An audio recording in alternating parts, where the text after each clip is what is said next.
السلام علیکم اینڈ خوش آمدید میرے یوٹیوب چینل پر۔ مجھے امید ہے کہ میری پیاری یوٹیوب فیملی اپنے گھروں میں بخیر و عافیت سے ہوگی۔ اللہ تعالیٰ سب کے گھروں میں امن سکون اور رزق میں فراوانی عطا فرمائے، آمین۔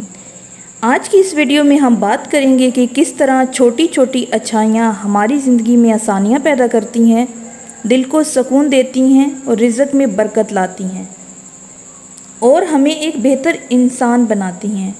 تو اگر ویڈیو پر نیو ہیں تو پلیز ویڈیو کو اینڈ تک واچ کیجئے، اور اگر چینل پر نیو ہیں تو چینل کو سبسکرائب کرنا مت بھولیے گا، اور ایک پیارا سا آپ نے کمنٹ کرنا ہے۔ کمنٹ میں مجھے بتانا ہے کہ آپ کو میری موٹیویشنل ولاگز پسند آتے ہیں اور آئندہ مجھے کس ٹاپک پر ویڈیو بنانی چاہیے۔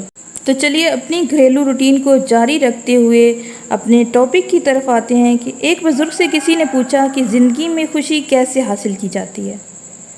انہوں نے جواب دیا کہ دوسروں کی خوشیوں کا سبب بن جاؤ، تمہاری اپنی خوشیاں خود بخود بڑھ جائیں گی۔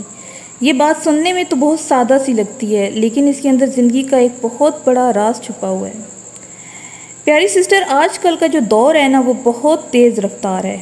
ہر شخص اپنی دوڑ میں مصروف ہے، لوگ ایک دوسرے کے لیے وقت نہیں نکال پاتے، اور ایسے ماحول میں اگر آپ کسی کی بات غور سے سن لیتے ہیں تو یہ بھی ایک بہت بڑی نیکی ہے۔ بعض اوقات لوگوں کو پیسوں سے زیادہ ایک مخلص سننے والے کی ضرورت ہوتی ہے، اور بہت سے لوگ دل میں درد لیے گھوم رہے ہوتے ہیں۔ وہ چاہتے ہیں کہ کوئی ان کی بات سنے، سمجھے، ان کے جذبات کو محسوس کرے اور انہیں اہمیت دے۔ آپ کا چند منٹ کا وقت کسی کی زندگی بدل سکتا ہے۔ اس طرح گھر کے اندر بھی چھوٹی چھوٹی اچھائیاں بہت اہم ہوتی ہیں۔ صبح اٹھ کر گھر والوں کو مسکرا کر سلام کرنا، والدین کا حال پوچھنا، اپنے پارٹنر کی تعریف کرنا، اپنے بچوں کے ساتھ محبت سے پیش آنا، بات کرنا، ان کو گلے لگانا، یہ سب ایسے اعمال ہیں جو گھر کے ماحول کو خوشگوار بنا دیتے ہیں۔ اکثر گھروں میں مسائل کی بڑی وجہ یہ نہیں ہوتی کہ وہاں وسائل کم ہیں یا وہاں روپے پیسے کی کمی ہے، بلکہ اصل وجہ یہ ہوتی ہے کہ وہاں توجہ کی کمی ہوتی ہے۔ جب گھر کے سب افراد ایک دوسرے کے لیے آسانیاں پیدا کرتے ہیں نا، تو گھر جنت کا نمونہ بن جاتا ہے۔ اچھا پیاری سسٹر، ایک اور اہم بات یہ ہے کہ نیکی کا کوئی موقع ضائع نہ کریں۔ ہم اکثر سوچتے ہیں کہ جب ہمارے پاس وقت ہوگا تب نیکی کریں گے، جب ہمارے پاس زیادہ پیسے ہوں گے تب ہم مدد کریں گے، جب حالات بہتر ہوں گے تب اچھے کام کریں گے۔ لیکن حقیقت یہ ہے کہ نیکی کا بہترین وقت آج، ابھی اور اسی وقت ہے۔ اگر آپ کے پاس صرف ایک اچھا لفظ ہے نا، وہ بول دیجئے۔ اگر آپ کے پاس ایک دعا ہے تو وہ کر دیجئے، اور اگر آپ کے پاس صرف ایک مسکراہٹ ہے تو وہ بانٹ دیجئے۔ یہ چھوٹے چھوٹے اعمال مل کر آپ کی زندگی کا رخ بدل سکتے ہیں۔ یاد رکھیے کہ سمندر بھی قطروں سے بنتا ہے، اس طرح عظیم کردار بھی چھوٹی چھوٹی اچھائیوں سے بنتے ہیں۔ زندگی میں آسانیاں پیدا کرنے کا ایک اور خوبصورت ترین طریقہ وہ ہے معاف کر دینا۔ اچھا، بعض لوگ نا سالوں پرانی باتوں کا بوجھ اپنے دل میں اٹھائے رکھتے ہیں۔ وہ ناراضگی، غصہ اور نفرت کو سینے سے لگائے رکھتے ہیں۔ انہیں لگتا ہے کہ شاید وہ دوسروں کو سزا دے رہے ہیں، لیکن حقیقت میں وہ خود کو تکلیف دے رہے ہوتے ہیں۔ جب آپ معاف کرتے ہیں نا تو سب سے زیادہ فائدہ آپ کو ہوتا ہے۔ آپ کا دل مطمئن ہوتا ہے، ہلکا ہو جاتا ہے اور ذہن سکون پاتا ہے۔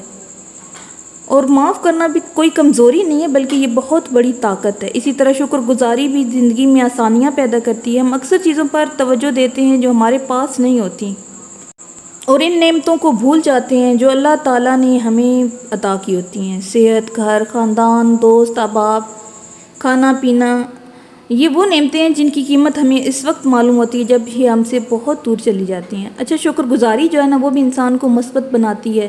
مثبت سوچ انسان کے لیے نئی آسانیاں پیدا کرتی ہے۔ یاد رکھیے، زندگی کو مشکل بنانے کے لیے بہت زیادہ کچھ نہیں چاہیے ہوتا، لیکن زندگی کو آسان بنانے کے لیے صرف اچھی عادتیں ہی کافی ہوتی ہیں۔ کسی کے لیے دعا کریں، کسی کو معاف کر دیں، کسی کی مدد کریں، کسی کو عزت دیں، کسی کو حوصلہ دیں، یا کسی کے چہرے پر مسکراہٹ لائیں۔ یہ چھوٹی چھوٹی اچھائیاں ایک دن آپ کی شخصیت، آپ کے تعلقات اور آپ کی پوری زندگی کو بدل دیں گی۔ یہ یاد رکھیے کہ ہر نیکی کا اثر فوراً نظر نہیں آتا۔ بعض دفعہ آپ کسی کے ساتھ اچھا سلوک کرتے ہیں لیکن بدلے میں کچھ نہیں ملتا۔ آپ کسی کی مدد کرتے ہیں لیکن وہ شکریہ بھی نہیں ادا کرتا۔ ایسے وقت میں ہم لوگ مایوس ہو جاتے ہیں، تو مایوسی جو ہے وہ گناہ ہے۔ نیکی کا اصل اجر لوگوں کے پاس نہیں بلکہ اللہ تعالیٰ کے پاس ہے۔ جو اچھائی اور اچھے خلوص کے ساتھ نیکی کی جاتی ہے نا، وہ کبھی ضائع نہیں ہوتی۔ کبھی نہ کبھی کسی نہ کسی شکل میں اس کا پھل ضرور ملتا ہے، اور بہت سے لوگ زندگی میں برکت کی تلاش میں رہتے ہیں۔ وہ جانتے ہیں کہ سکون کہاں سے آئے گا، خوشی کہاں سے ملے گی، دل کا اطمینان کیسے حاصل ہوگا۔ اس کا جواب بہت آسان ہے، لوگوں کے لیے آسانیاں پیدا کیجیے، کسی کا بوجھ ہلکا کریں، کسی کے آنسو پوجھ دیں۔ ان اچھائیوں کا آپ ایک دن بہترین نفع پائیں گے۔ اچھائیاں جو ہیں نا وہ کبھی ضائع نہیں ہوتی، نیکیاں کبھی راہ گاہ نہیں جاتی، اور جو لوگ دوسروں کے لیے آسانیاں پیدا کرتے ہیں اللہ تعالیٰ ان کے لیے زمین اور آسمان کی آسانیاں پیدا فرما دیتا ہے۔ اللہ تعالیٰ ہمیں چھوٹی چھوٹی آسانیوں کی، چھوٹی چھوٹی نیکیوں کی قدر کرنے، دوسروں کے لیے آسانی پیدا کرنے اور اپنی زندگی کو محبت و شکر گزاری کے ساتھ گزارنے کی توفیق عطا فرمائے۔ ویڈیو کو اپنے اینڈ تک واچ کیے تو اس چینل کو سبسکرائب کرنا اور ویڈیو کو لائک کرنا آپ نے بالکل نہیں بھولنا، اور کمنٹ تو آپ نے لازمی ہی کرنا ہے۔